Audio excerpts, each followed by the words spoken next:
राजस्थान के पोखरण के राजा अजमल जी के राज्य में भीषण अकाल पड़ा। चारों तरफ त्राही त्राही मच गई। प्रजा खाने के एक एक दाने के लिए परेशान थी। नगरजन सब राजा अजमल जी के द्वार पर आरत पुकार करने लगे। प्रजा की पुकार सुन राजा ने विद्वानों व ज्योतिषियों से सलाह मांगी और दुख निवारण का उपाय पूछा, ताकि इंद्र देवता प्रसन्न हो और वर्षा हो जाए। सब विद्वजनों की सलाह से राजा ने पूरे विधि विधान के साथ वृष्टि यज्ञ करवाया। यज्ञ पूर्ण होते होते जैसे चमत्कार हो गया। रात भर खूब बारिश हुई, पर किसान फिर भी चिंतित दिखे। राजा के पूछने पर उन्होंने बताया कि निसंतान पुरुष के दर्शन शुभ नहीं माने जाते। हम खेत कैसे जोतें? राजा निसंतान थे। यह सुनकर राजा के दिल में यह बात चुभ गई। उन्होंने सोचा, जब हमारा दिखना ही अपशगुन है तो इससे बड़ा कलंक और मेरे लिए क्या होगा। रानी मैनादे को जब राजा ने अपने हृदय की पीड़ा बताई तो उन्होंने ढांढस बंधाते हुए कहा कि ईश्वर सबका है, द्वारिकाधीश हमारी पीड़ा अवश्य दूर करेंगे, आप उनकी शरण में जाइए। राजा ने अगले दिन सुबह ही द्वारिका नगरी की ओर प्रस्थान किया। वहां पहुंचकर प्रतिमा के समक्ष खड़े होकर उनसे प्रार्थना करने लगे।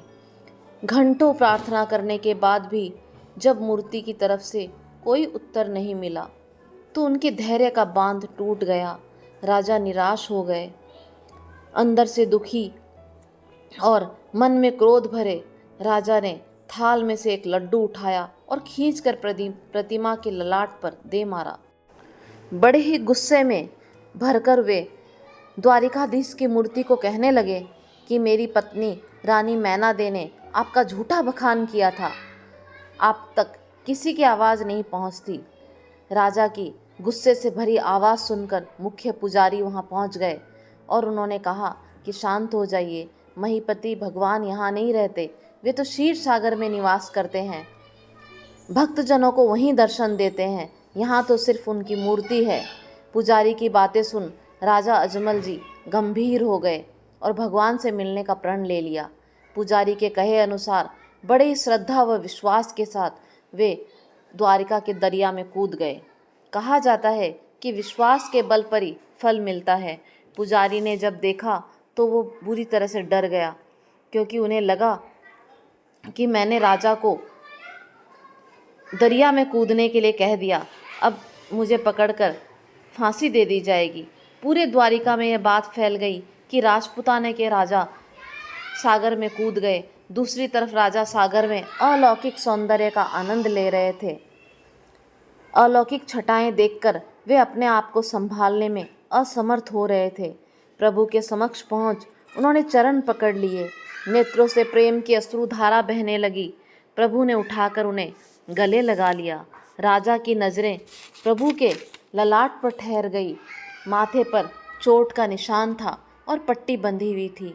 प्रभु से पूछने पर उन्होंने उत्तर दिया, यह मेरे प्रिय का दिया हुआ प्रसाद है, यह तो मेरे भक्त द्वारा दी गई लड्डू की चोट है। सुनकर राजा अजमल जी ने दृष्टि झुका ली और पश्चाताप में डूब गए। प्रभु ने कहा, इस कलयुग में तुमने प्राणों की परवाह किए बिना सागर में कूद गए, मांगो क्या मांगते हो। अजमल जी ने कहा, प्रभु आपसे क्या छिपा है, आप मेरे संतान की इच्छा पूरी करें। प्रभु ने तथास्तु कहकर आशीर्वाद दिया कि रानी की कोख से वीरमदेव नामक प्रथम संतान होगी। फिर मैं तुम्हारे आंगन में स्वयं आऊँगा, मेरे वचनों पर विश्वास करना। मैंने संतों, भक्तों और धर्म की रक्षा के लिए अनेक बार अवतार लिया है।